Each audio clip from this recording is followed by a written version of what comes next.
quero agradecer ao ERJ por ceder esse espaço, que é uma iniciativa do Departamento Cultural, do ECULT, junto com a COARTE. O professor, agora me fugiu o nome, professora Ilana, da COARTE, e também a professora Tatiane Alves, que não está aqui, mas que foi ela que fez essa mediação e que permitiu que esse filme pudesse ser exibido em algumas unidades. Nós exibimos já em Resende, na UERJ Resende, exibimos na UERJ Cabo Frio. Vamos exibir também futuramente na unidade Duque de Caxias, na unidade de São Gonçalo. Então essa experiência de universitária, de estar exibindo previamente, porque isso não é, eu quero falar para vocês que essa versão do filme não é a versão definitiva.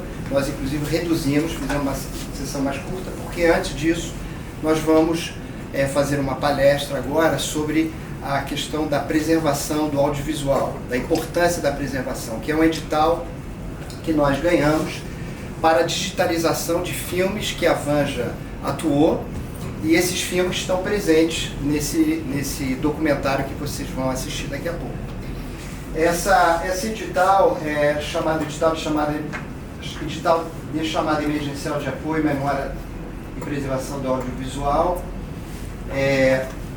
São 5 filmes que foram digitalizados para esse documentário, que é uma realização do Governo do Estado do Rio de Janeiro, da Secretaria de Economia Criativa, junto com a Lei Paulo Gustavo e o Ministério da Cultura do Governo Federal. Temos a parceria da Cinemateca Brasileira, a parceria também da Cinemateca do MAN, e apoio do Instituto Moreira Salles, IMS, e produção da Vajorico Filmes, que é a minha empresa.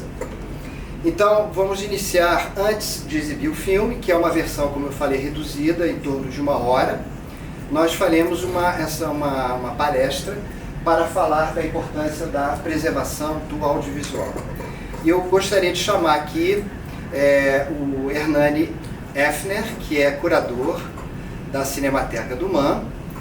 Gostaria de chamar o Arão Marins, que está aqui, que é da produtora Mapa Filmes e Link, responsável pela digitalização dos filmes. E quero chamar o nosso amigo pesquisador Remier, especialista em audiovisual, para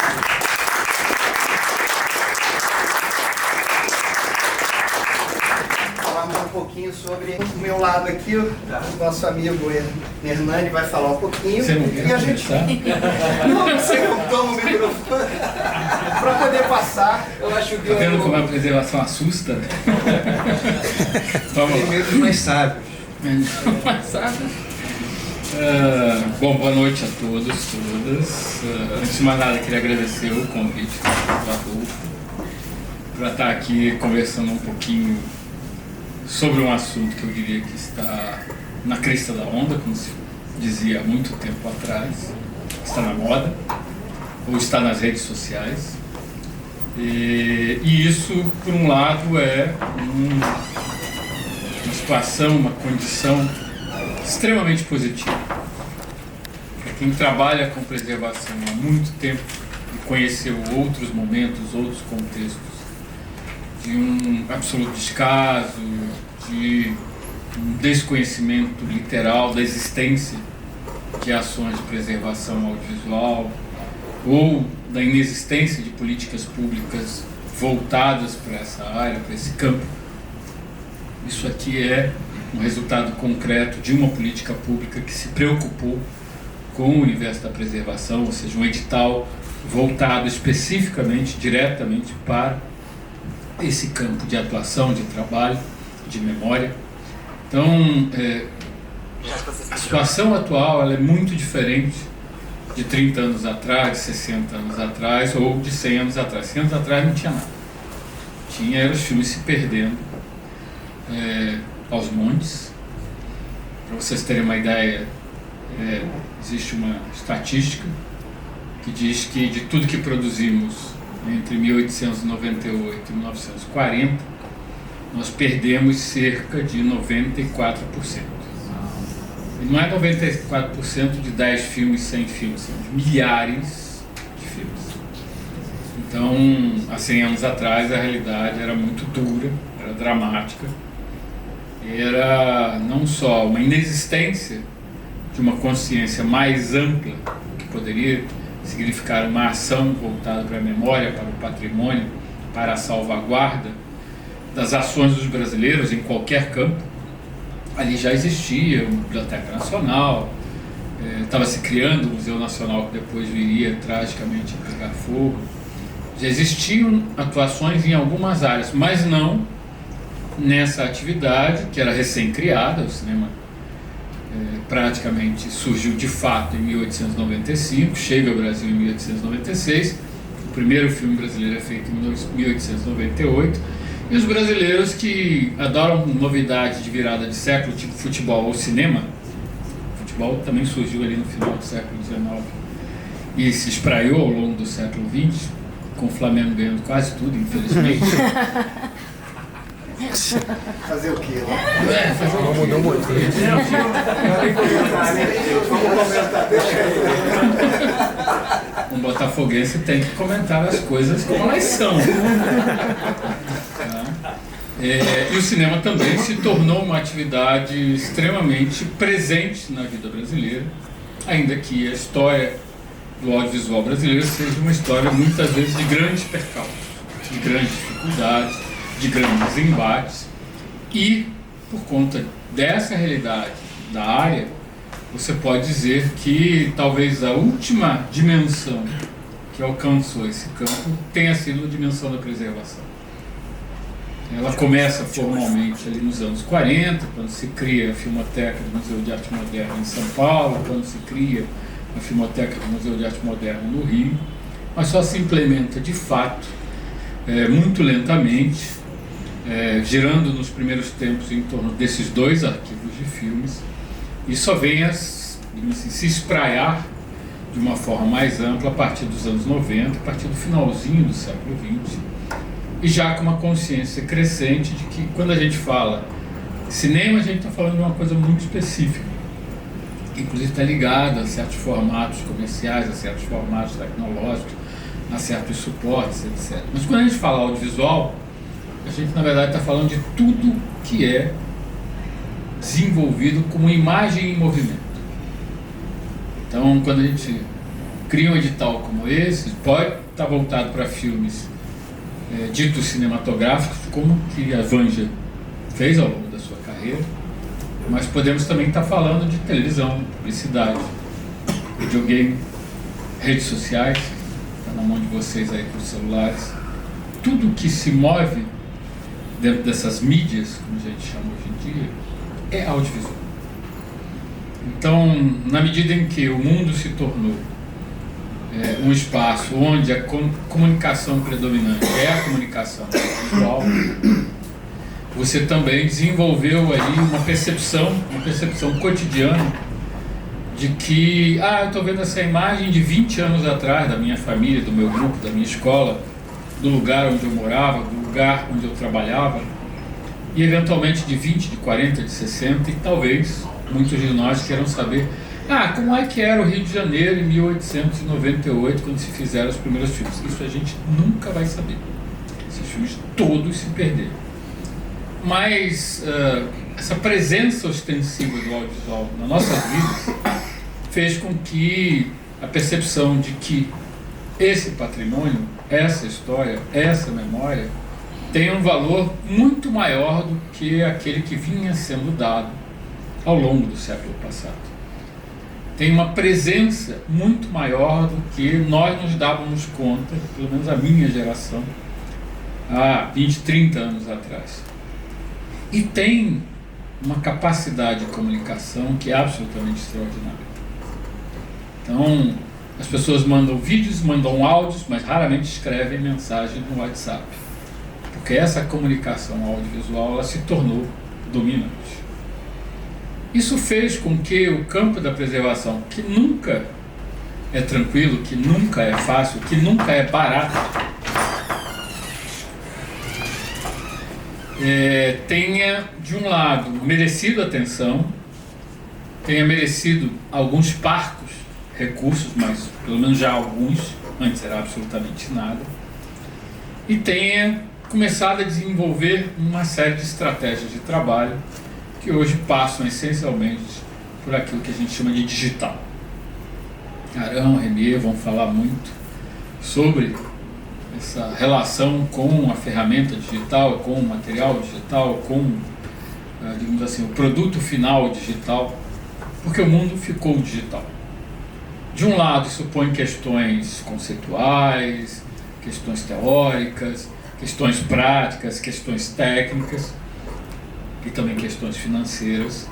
Mas, de outro lado, trouxe um conjunto de ferramentas de trabalho que, de fato, permitiu você acessar esse passado de uma forma muito mais impressionante, muito mais, digamos assim, abrangente e com muito maior qualidade, sobretudo quando os materiais estão muito danificados, e os materiais brasileiros em geral estão muito danificados, do que na era da película, do celuloide, do suporte fotoquímico, como a gente diz no campo. Então, a gente está vivendo uma espécie de revolução no mundo da preservação audiovisual, no mundo do patrimônio audiovisual. Ele está se tornando cada vez mais presente, ele está se tornando cada vez mais acessível. A primeira pessoa que me falou de YouTube na vida foi esse rapaz aqui do lado. Você sabe que várias pessoas falam isso para mim. Quando eu descobri o nosso amigo Luiz Alberto, que para mim é um dos grandes historiadores do cinema brasileiro, não é? Sem dúvida, um dos 3 maiores. Ele sempre fala isso para mim. Um dia o Renier me ligou e falou assim: Morris Albert, a gente chama ele carinhosamente de... Ele é Luiz Alberto. Aí chamamos ele carinhosamente de Morris Albert, qual do cantor e tal. E ele falou, o Renier me ligou e falou assim: Morris Albert, descobri um negócio que é a maior invenção desde o cinematógrafo. Porque, de fato, o YouTube é a grande cinemateca pública, né? Aí é outra... Amanhã vocês voltem que a gente vai falar só sobre o caso do YouTube. Mas é uma ferramenta que surge no bojo desse processo de transformação, nesse processo de ampliação do contato de todos nós, essa mudança de mentalidade. E isso significa, na verdade, que a partir dessa virada, desse momento, dessa transformação, você começou a, de fato, ter a oportunidade de acessar um passado. Seja um passado individual, familiar, artístico, ligado, por exemplo, ao Vangeurico, seja um passado genérico, pode ser o Brasil, pode ser o estado do Tocantins, pode ser a bola de futebol feita de couro, pode ser o que vocês imaginarem, e que vocês vão lá na internet, na web, e põem lá bola de couro fabricada na África do Sul em 1920. Provavelmente vai surgir alguma coisa e talvez surja um filme. E isso significa, na verdade, que nossas vidas se transformaram, nossas vidas passaram a ser atravessadas por isso que a gente chama de audiovisual. Então, a ferramenta da preservação, ela deixou de ser apenas uma atividade voltada para historiadores. As cinematecas, tecnicamente, são chamadas de arquivos, né? Quem é que ligava para o passado, estava interessado no passado, trabalhava com o passado? O historiador. Vou escrever a história do cinema brasileiro, eu preciso ir a uma cinemateca, algum arquivo, ver os filmes antigos, entender um pouco daquilo e pronto. Esse mundo acabou e deu lugar a um outro mundo, em que os arquivos de filmes têm que se colocar à disposição das populações. Tem que dar acesso a tudo que eles, penosa ou não tão penosamente assim, guardaram, e tem que entender que agora tudo aquilo tem um valor múltiplo. Você pode contar a história do cinema brasileiro pela Vangeurico, mas você pode contar a história de uma atriz pela Vangeurico, ou você pode contar a história de uma mulher brasileira pela Vangeurico, ou você pode contar a história de um artista que, na verdade, circulou para além das fronteiras brasileiras, por muitos países, por muitas cinematografias, e com isso se tornou um nome para além daquilo que a gente conhece como arte brasileira. É um nome internacional. E uma artista que ultrapassou os limites do próprio cinema. É uma cantora, por exemplo, né? E uma artista do grande espetáculo. Então, eu não vou mais só atrás dos filmes que ela fez como atriz cinematográfica, eu vou atrás de elementos audiovisuais, ou seja, de elementos sonoros, de elementos visuais em movimento, que possam dar conta dessa história, e ao apresentar essa história a gente vai ver que tem muitas outras associadas. E daí uma ferramenta como o YouTube mostra todo o seu poder, que você vai saindo de uma coisa para outra, e para outra, e para outra, e daqui a pouco você viu 30 vídeos em poucas horas e fez milhões de associações que você nem imaginava que seriam possíveis. Nesse sentido, a preservação se tornou uma grande contribuição cultural. Hoje não há trabalho que se faça no campo das artes, no campo do jornalismo, no campo da publicidade, no campo dos estudos acadêmicos, sem que você não faça pelo menos 1 ou 2 acessos a um arquivo que tenha imagens em movimento, de qualquer natureza. Então isso está presente nas nossas vidas, isso faz parte do nosso cotidiano, isso, a rigor, chegou lá na estratégia que o Thomas Alva Edison tinha para ganhar dinheiro. A versão de cinema dele não era para uma plateia coletiva como vocês aqui. A versão de cinema dele era para uma pessoa só, né? Era a cada pessoa que colocava o olhinho lá no kinetoscópio, botava uma moedinha. Por vias transversas, aqui é o kinetoscópio digital atual. Acho que para começar tá bom. Obrigado.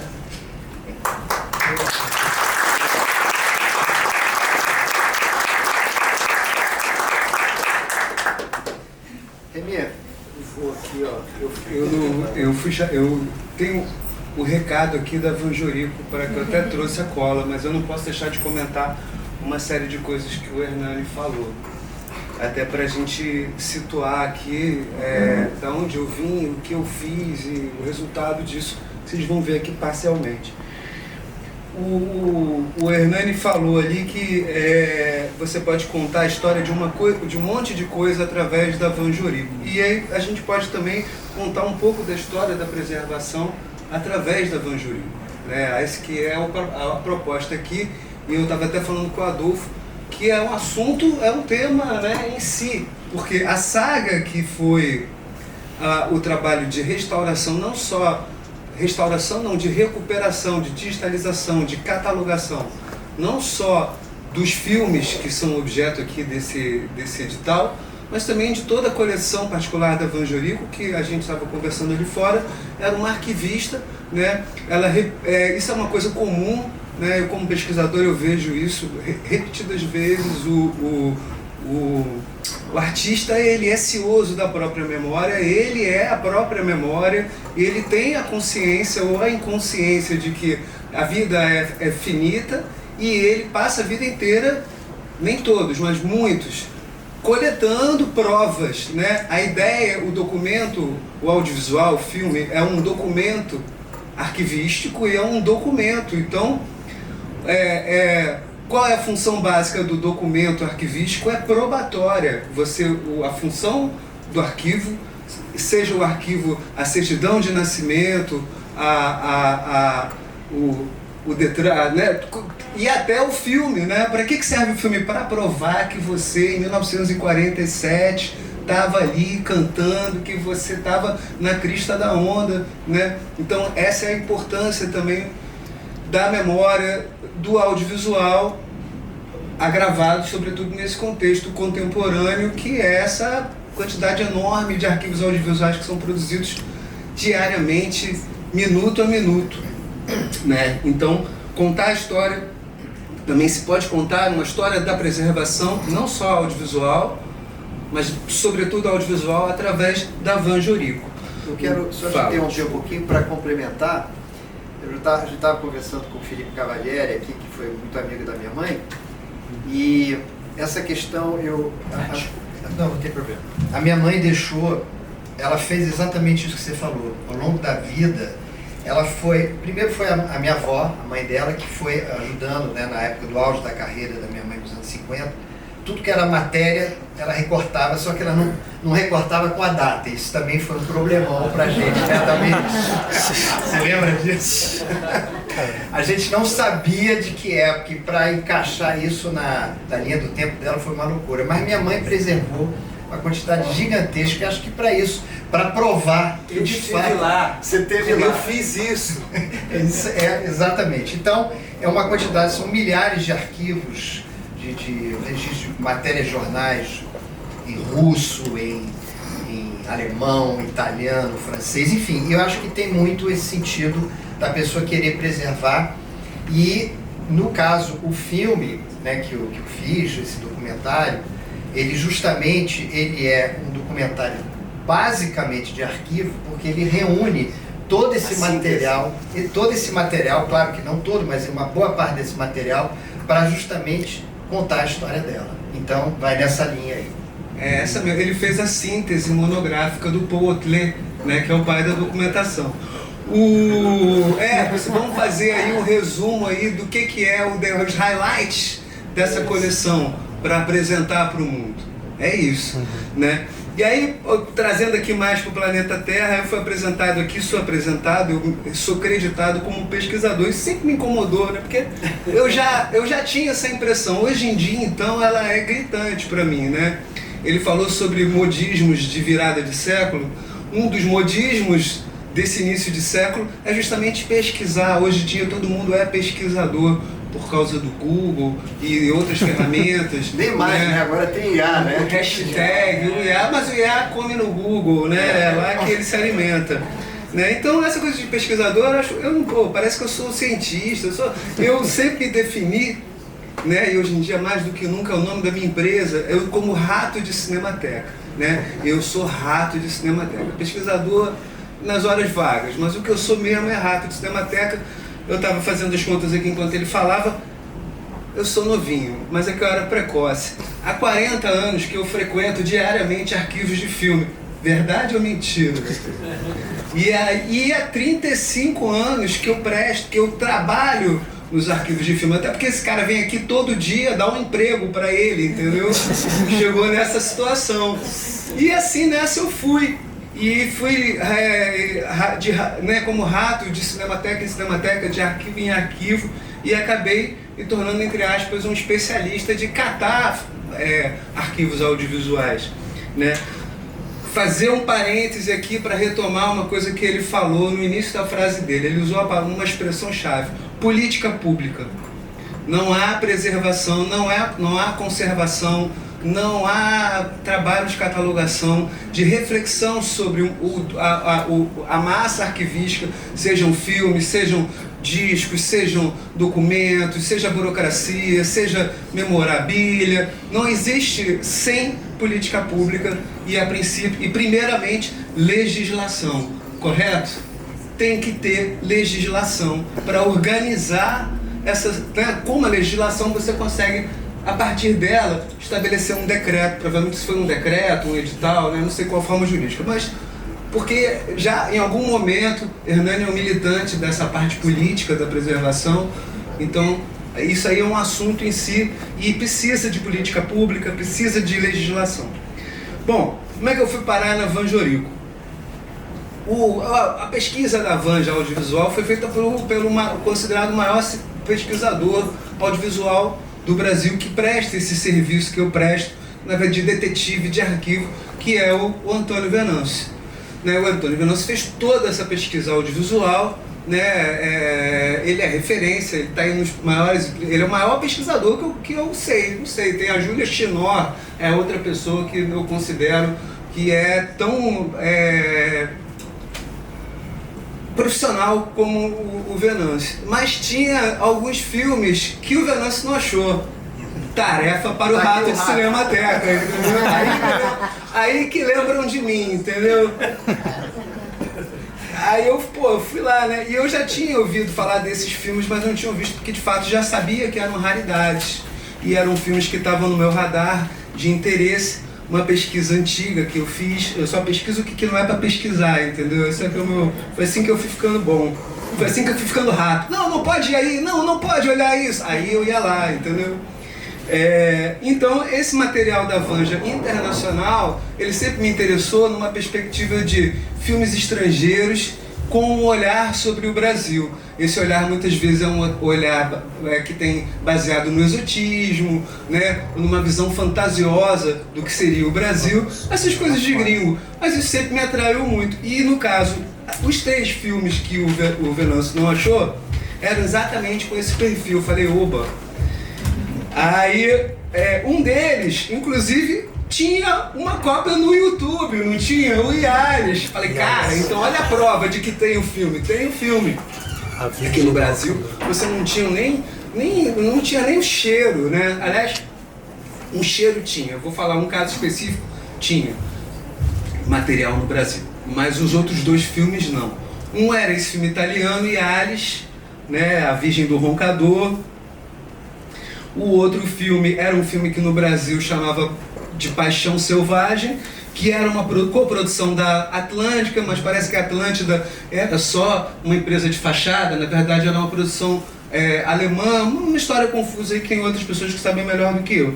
E o terceiro filme era uma raridade, chamava Paris Music Hall, uma produção francesa, que era uma coisa que tinha muito nos anos 50, que eram filmes de vaudeville, né? Na verdade, o filme ele servia como veículo para mostrar vários espetáculos de vaudeville, ou canção, ou no meu sketch humorístico e tal.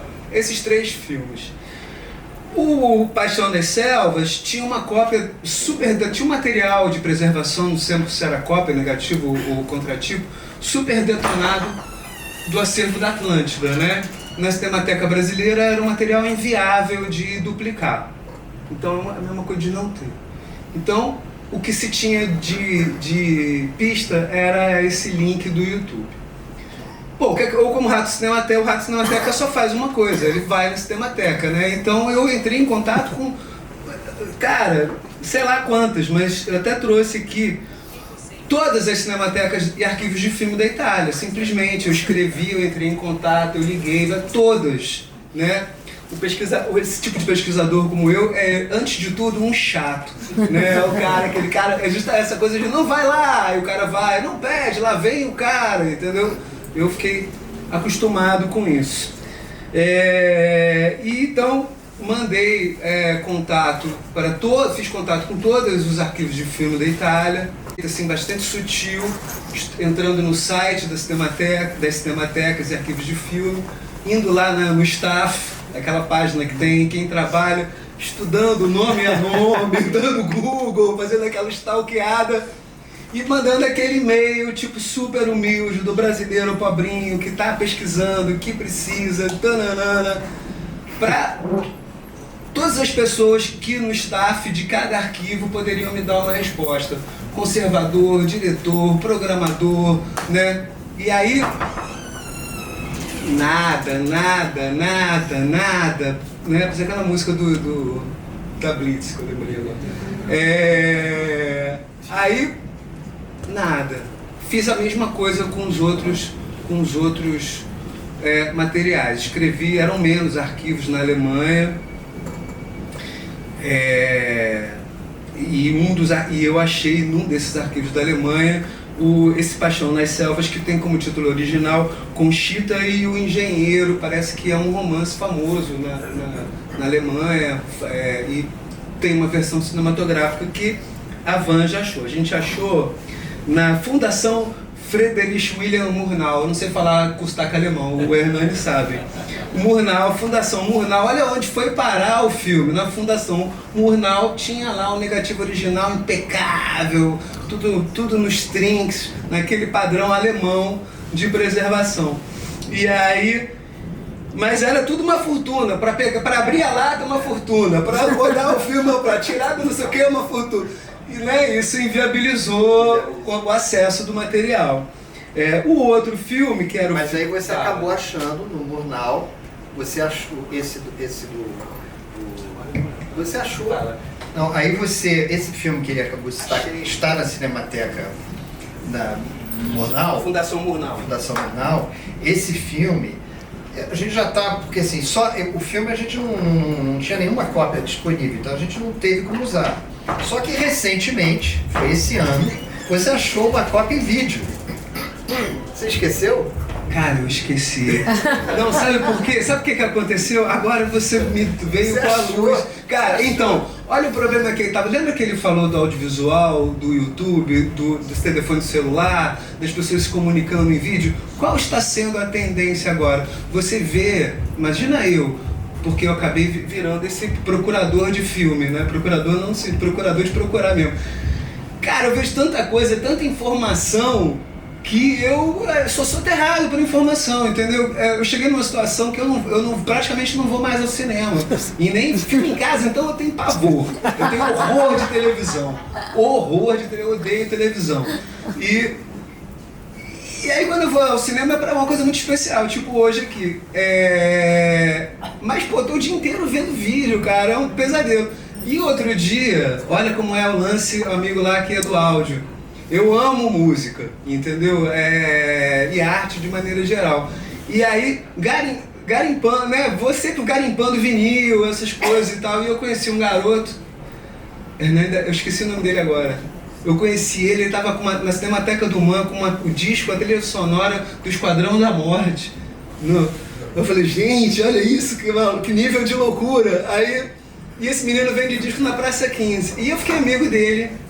E ele gosta dessa coisa de cinema brasileiro e antigo e tal. E ele é fã do Franz Ashmore, que é o diretor do Constituto Engenheiro. Mas fã, assim, num nível, fanzoco. E ele escreve pros caras na Alemanha, ele perturbou. E ele me arrumou, ele falou, tenho todos os filmes do Franz Ashmore. Caraca. Eu falei, pô, mano, é mesmo? Pô, me arruma aí. Aí ele me mandou vários. Aí nessa eu devo ter te falado, olha aqui, eu já não me lembrava mais. Eu tenho uma pasta lá, Franz Ashmore.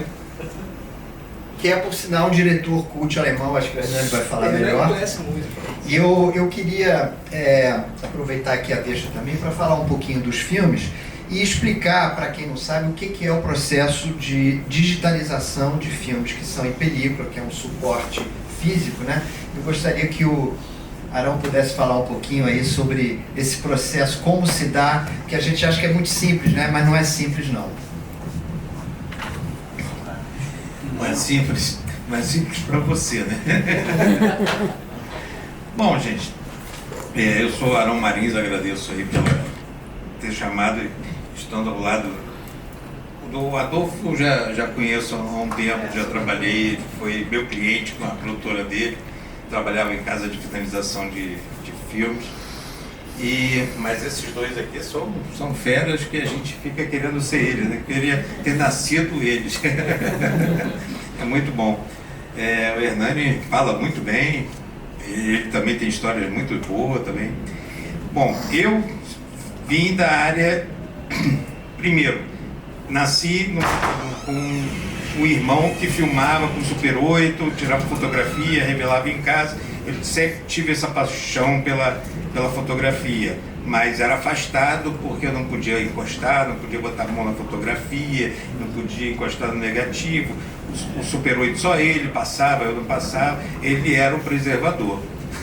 E eu aprendi que não era para botar a mão na fotografia, e se a gente já foi. Ele foi trabalhar nesse laboratório, depois saiu e foi trabalhar como engenheiro da TV Globo. E aí nessa época ele me empregou dentro da TV Globo, e eu fui trabalhar no setor de avaliação de vídeo, e que nessa ilha fazia avaliação de todo o material que era gravado. Se tivesse algum problema técnico eu tinha que reportar, e na parte da tarde era uma coisa de cópia, então eu pegava todo o material antigo de uma TIC e quadruplex e passava para 1 polegada, que na época, em 1984, era a bitola melhor que tinha para se preservar do que a quadruplex. Então a Globo já pensava em preservação também, porque não tinha mais máquina quadruplex, hoje em dia está pior ainda, né? Para poder você assistir a Grande Família, que foi tudo gravado em quadruplex, e vários outros Sítio Pica-Pau Amarelo também. Então, assim, a Globo já fazia esse trabalho. E eu comecei trabalhando nisso, a parte técnica, me desenvolvi, só que eu não durei muito na Globo, fui trabalhar em produtora. Em produtora você faz comercial, que são 30 segundos, são 900 frames que você tem que, na verdade, fazer que cada fotograma não tenha problema. Então você já faz uma revisão frame a frame.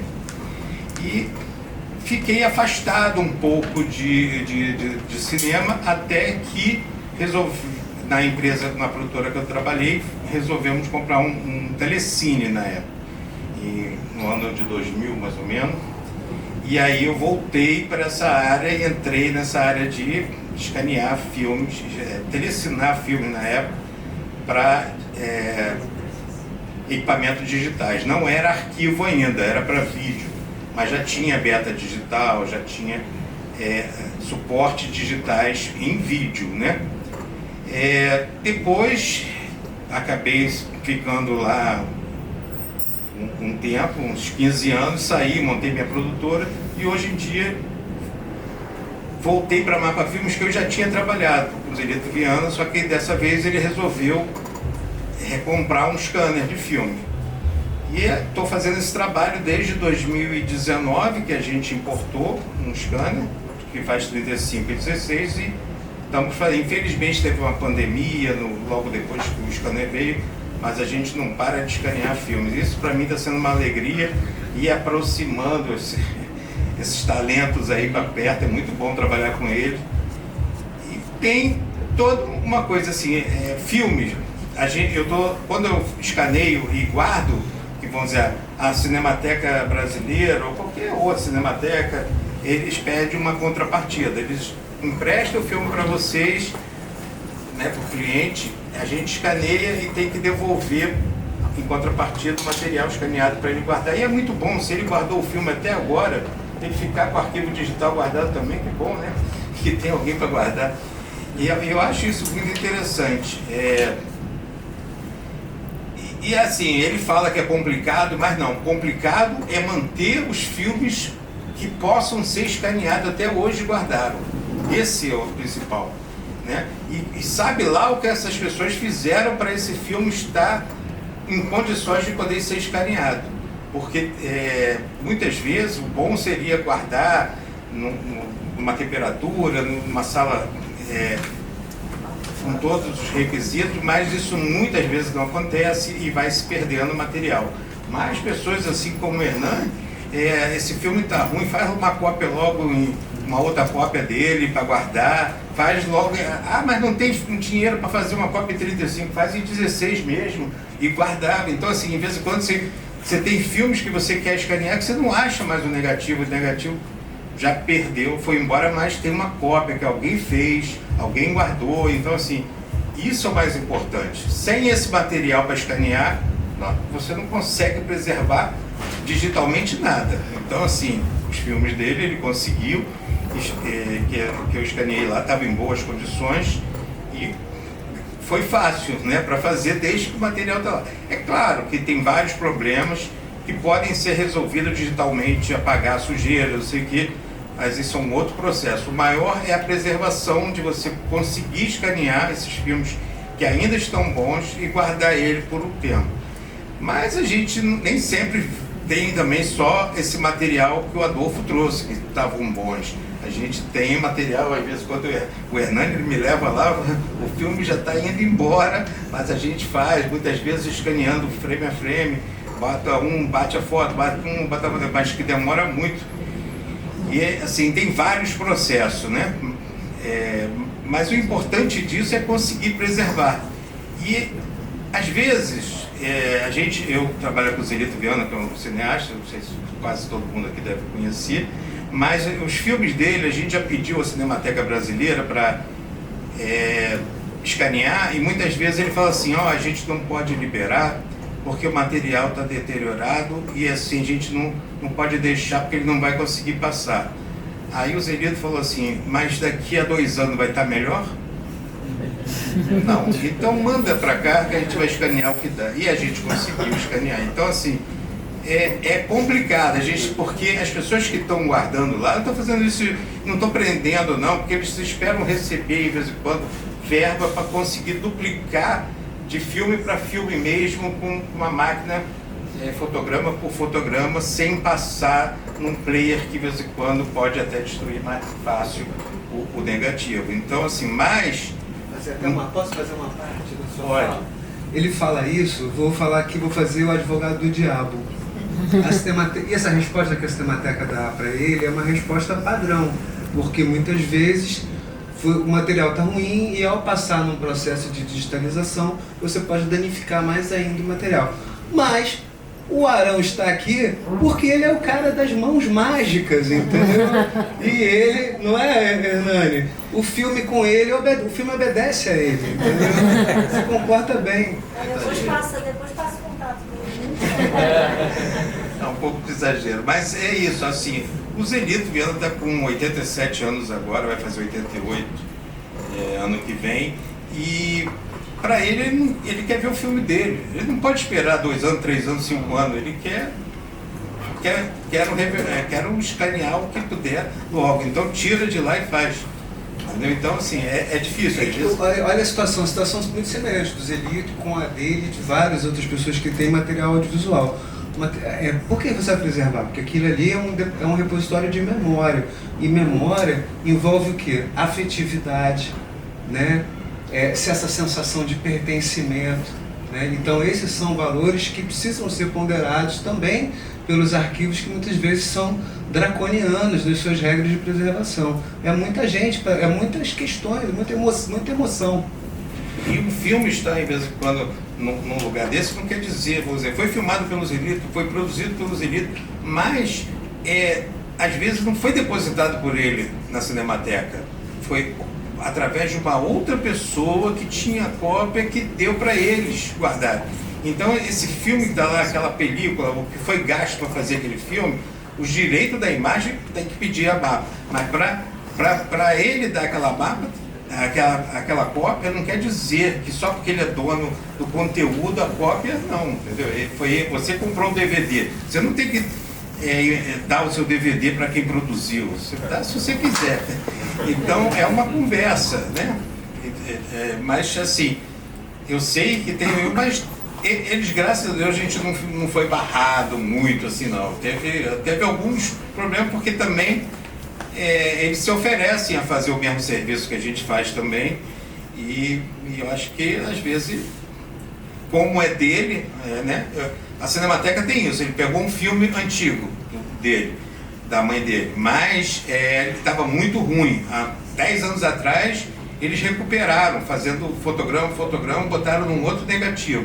E eles agora são mais donos ainda desse negativo que foi restaurado por eles. Então assim, por que eu vou te dar? Né? Eu quero guardar essa coisa para mim, né?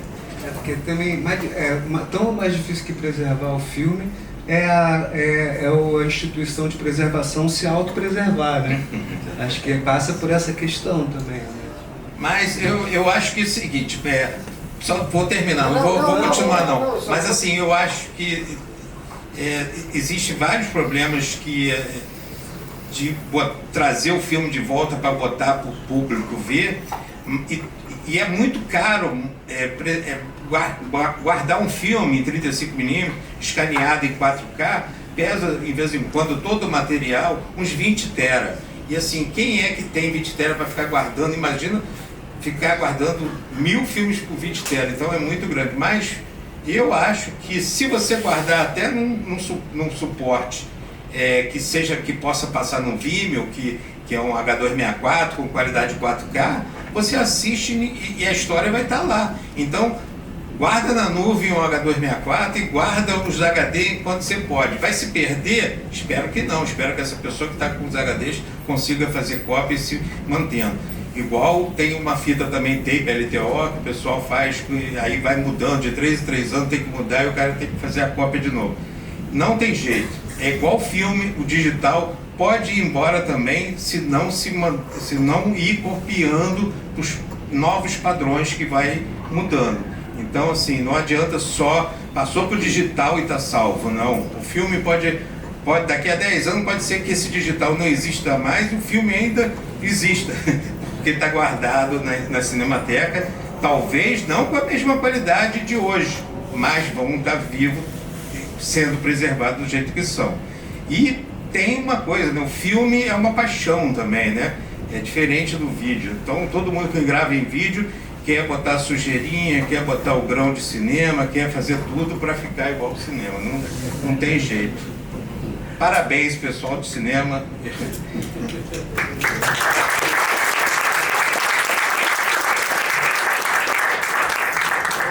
Eu vou fazer um pequeno complemento aqui, o Arão, que é importante para quem não sabe, porque o Arão fala uns termos técnicos, acho que vocês talvez não tenham entendido, mas queria dizer, eu como diretor e produtor, essa coisa do grão, vou usar esse...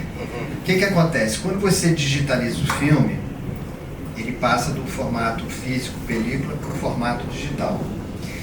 E muitas vezes, muitas cópias de filme tem muita sujeira, tem arranhões e tal. Então, o processo de digitalização ele é uma coisa. Então, nós digitalizamos os filmes, mas esses filmes não foram restaurados.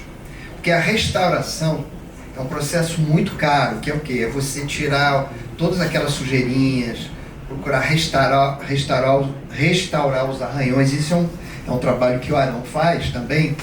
Mas então, esses filmes que nós digitalizamos, nós fizemos apenas a digitalização. E as imagens que vão para o documentário, essas sim, nós podemos tratar cor, nós podemos fazer alguns ajustes. Mas nós não fizemos isso no filme inteiro. Porque fazer esse processo no filme inteiro é muito caro. Vocês terem uma ideia, eu não sei quanto é que sai uma restauração de um filme longa-metragem, aproximadamente. Isso aí era bom com a Denise, mas vamos dar uma referência, já que o Renê mencionou a Fundação Murnau, que é famosa por ter recuperado, restaurado a versão mais completa que existe do Metrópolis, custou $10 milhões. hoje em dia. É isso. Mas hoje em dia não tem ninguém com esse dinheiro. Não tem ninguém com esse dinheiro. Bom, para a gente se encaminhar para o fim dessa palestra e poder assistir o documentário, eu queria passar rapidamente, falar um pouquinho dessa filmografia, dos filmes que foram digitalizados, e eu queria alguns comentários, se você pudesse, Hernandes, situar aí um ou outro desses filmes, porque a lista inicial de filmes que foi listada, porque minha mãe fez em torno de 20 filmes, por aí, talvez um pouco mais, um pouco menos, mas nós só conseguimos verbas para 5 desses filmes. E ao longo do tempo, durante o período edital, nós tivemos que substituir um filme ou outro. Então, a lista final desses filmes é a que nós vamos comentar um pouquinho rapidamente, que esses filmes estão todos ali, alguns trechos, ceninhas desse filme, estão no documentário que nós vamos ver daqui a pouquinho. Hernandes, se puder comentar um pouquinho sobre um ou outro desses filmes. Me ajuda, porque alguns deles eu nunca vi. Não, eu posso comentar, enfim. Talvez esse que ele achou lá com o menino da Praça 15 eu nunca vi, por exemplo. O Conchita, né? Eu gostaria que você falasse do Ana. O Ana é um filme... Vamos lá, eu vou tentar situar um pouquinho a figura da Vanja. Assim, Vanja começa a sua carreira cinematográfica entre o Brasil e a Itália, entre figuras como Fellini e como Lima Barreto, ali no início dos anos 50. No momento em que você já tem, assim, todo um universo cultural em torno do cinema, e particularmente em torno das atrizes, como pessoas e personagens que estão acima do comum dos mortais. O termo clássico são estrelas. E para ser uma estrela você tem que não só eventualmente ter o talento artístico, a capacidade de trabalho interpretativo, vocal, etc. Mas tem que ter um quê a mais, tem que ter uma presença, tem que ter uma capacidade de fazer uma certa poesia, impressionar a câmera, ou seja, de fato surgir dentro da imagem cinematográfica numa outra condição. E tem que, na verdade, ter uma técnica que não é nada fácil, sobretudo na época em que a Vanja começou, não era nem um pouco fácil, porque Porque não é como hoje que eu filme, viro e vejo o que eu filmei. Naquele momento você filma e, sobretudo para os atores, atrizes, talvez você vai ver só na estreia do filme o resultado do seu trabalho. Ou seja, ele não tem um parâmetro imediato se ele está fazendo bem ou mal a partir dele mesmo. Ele tem que confiar no diretor de fotografia, que estão dizendo, não, é isso aqui, não faz assim, faz assado. Mas, sobretudo, ele não tem como avaliar se o caminho que ele escolheu como caminho de criação artística está funcionando. Isso significa que, de um lado, você tem que ter uma consciência, uma capacidade de acreditar em si mesmo, que não era nem um pouco pequena naquele momento. E, por outro lado, você tem que ter essa sensibilidade de entender que você pode ser uma artista de palco, por exemplo, pode ser cantora, uma artista de palco, mas que, diante do aparato cinematográfico, isso às vezes não quer dizer nada. Porque a imagem vai ser retrabalhada pela câmera, a voz vai ser retrabalhada pelo microfone, pela mixagem, etc. E você, eventualmente, está no começo de carreira, você não sabe muito bem como é que isso vai se apresentar lá no resultado final. O cinema, às vezes, é muito cruel, porque ele é, no fundo, uma arte tecnológica que muda o tempo todo. Para referir o Wasserhorn, a especialidade maior do Wasserhorn não era nem fazer filmes, era a tecnologia, ele era importador de câmeras, gravadores, etc. E o começo da carreira da Vanja se distingue sobretudo por dois filmes que ela fez no Brasil. Um chama O Cangaceiro, um filme feito num estúdio em São Paulo, Vera Cruz, em 1953, dirigido pelo Lima Barreto, e outro que é esse episódio chamado Ana, intitulado Ana, de um longa-metragem de produção da antiga Alemanha Oriental. O título original do filme era Die Windrose, A Rosa dos Ventos, e dentro desse longa-metragem tinha um episódio brasileiro que foi dirigido pelo Alex Vianney e estrelado pela Vanja. O Cangaceiro, ela é o principal nome feminino do elenco, mas é um filme sobre cangaceiros. Tem lá uma figura que se destaca, que é a Maria Bonita, mas basicamente a narrativa é carregada pelos personagens masculinos. Era um filme de personagens masculinos. Era um filme categorizado na época como de aventura. Hoje a gente diria simplesmente era um filme sobre um certo tipo de violência. Era um filme em que esses personagens masculinos predominavam, seja pelo universo cultural retratado, seja pela escolha dramática da produção e do realizador, etc. E ela está em início de carreira. Quando ela faz o Cangaceiro, tem as qualidades do filme e tem as qualidades da Vanja.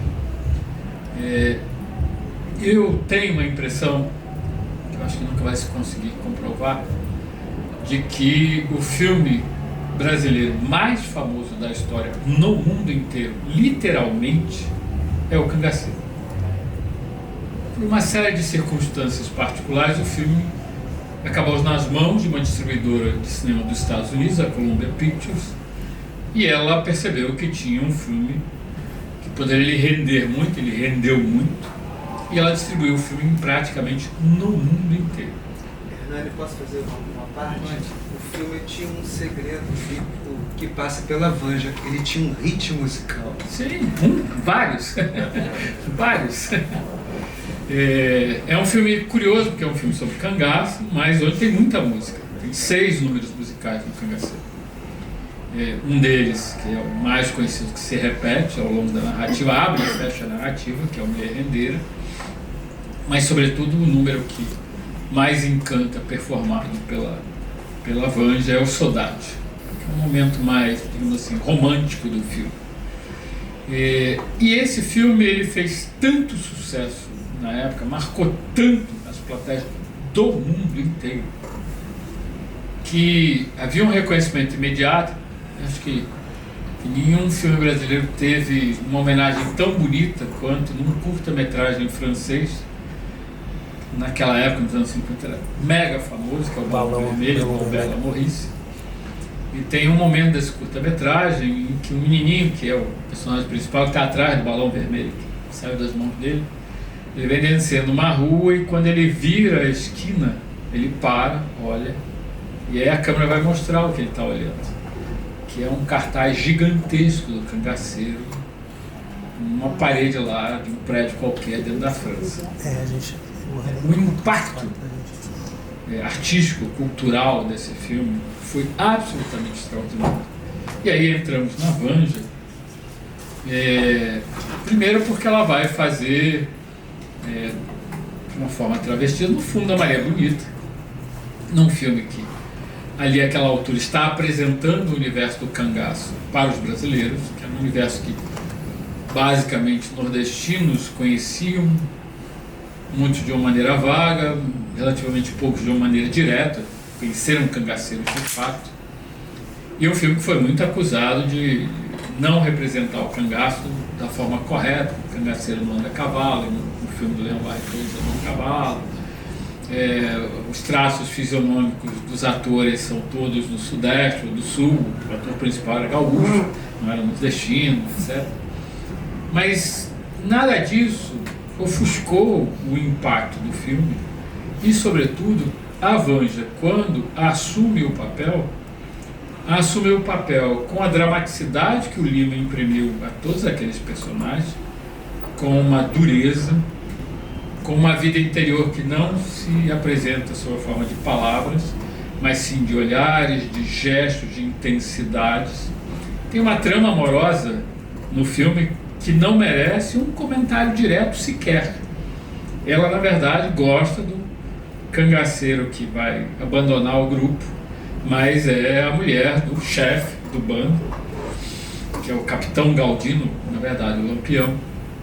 E ela troca olhares e troca, digamos assim, afetos, sensações, sentimentos dentro daquele grupo. Então, é uma atriz que chega ali não para dizer seu texto, mas uma atriz que já tem que ter uma expressividade muito intensa num filme que vai explorar isso com uma maestria rara no cinema brasileiro e, eu diria, no cinema ocidental daquele momento.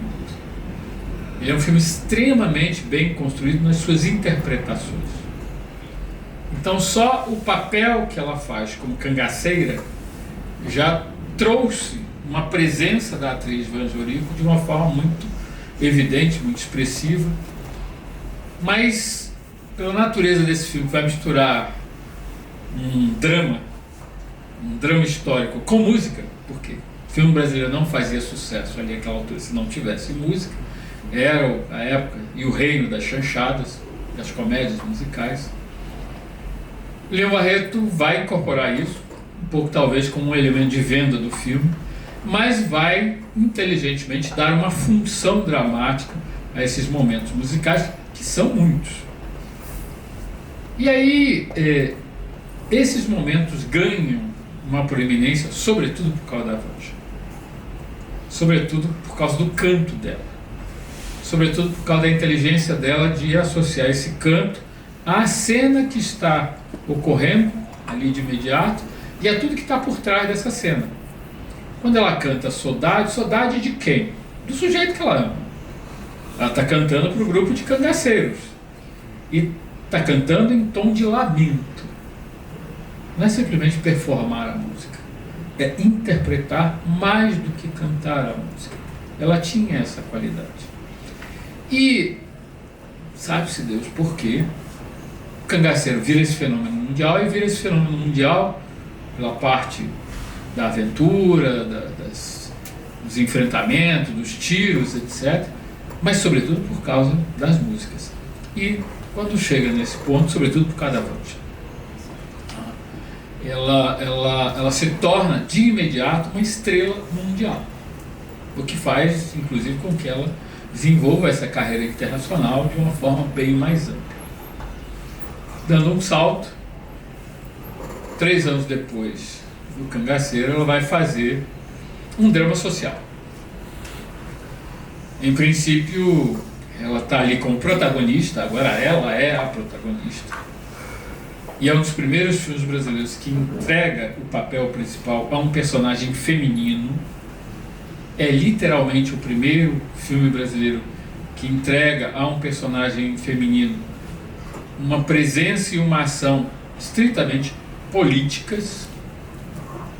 É um drama social com um viés político claro, é um filme feito por um comunista, Alex Vianney, e é um filme de enfrentamento de uma retirante com aqueles que exploram os retirantes, no caso, sobretudo, uma usina que, na verdade, quer escravizar aquelas pessoas, quer colocá-las como trabalhadores, entre aspas, e é o personagem da Wanda, é o personagem que vai se rebelar, se revoltar, que vai enfrentar essa situação, dizendo: nós aqui, que somos os trabalhadores, os migrantes, os pobres, temos que nos unir contra esse tipo de gente, esse tipo de empresa, esse tipo de situação.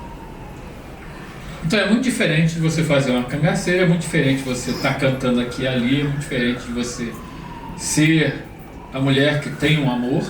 Esse era o clichê maior para a figura feminina dentro do cinema daquela época, e assumir que você tem um olhar sobre o mundo, tem uma visão sobre o mundo, e interpretar isso. Interpretar significa, sobretudo, dar credibilidade ao personagem. Se o ator ou a atriz não consegue dar credibilidade ao personagem, o espectador já descola do filme e eventualmente diz: isso não tem nada demais, passa para o próximo. Não era nada fácil você assumir publicamente que você estava interpretando um personagem muito associado à esquerda. Todo um debate num tempo de Guerra Fria entre os comunistas que comiam criancinhas, e era um filme da Alemanha Oriental, a gente não pode esquecer isso, e a suposta democracia que estaria ali permitindo que as pessoas tivessem no futuro uma outra vida que nunca chegava. Significa que você, como atriz, ao aceitar um papel como esse, está aceitando porque você sabe quais são as consequências de você atuar nessa dimensão. E a Vanja não só aceita o papel, como incorpora o papel de fato, colocando nos olhos, mais do que a intensidade, toda a raiva do mundo contra aquela situação iníqua de exploração. E isso faz com que você perceba a qualidade artística dessa pessoa, a qualidade interpretativa, ou seja, a diversidade de papéis que ela poderia de fato assumir. A gente poderia lembrar outros papéis.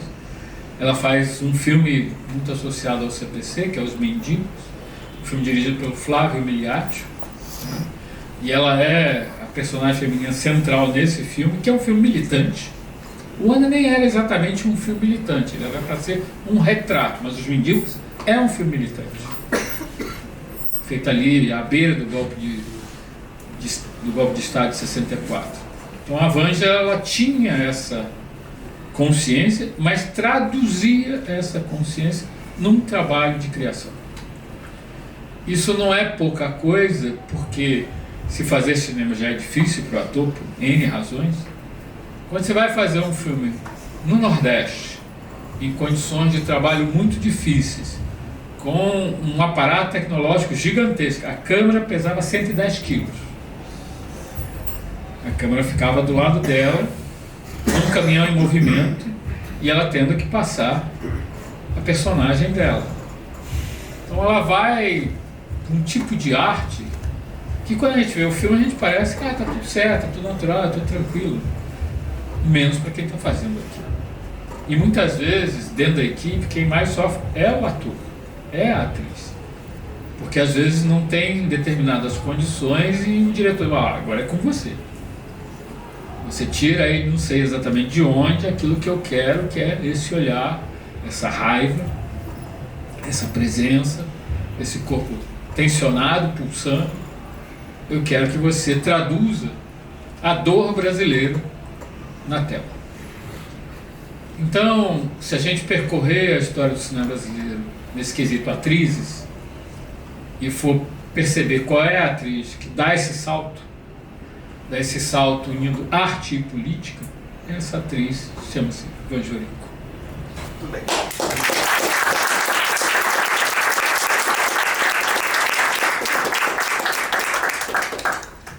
dessa fala aqui do Hernani, acho que a gente precisa ver esses filmes, né?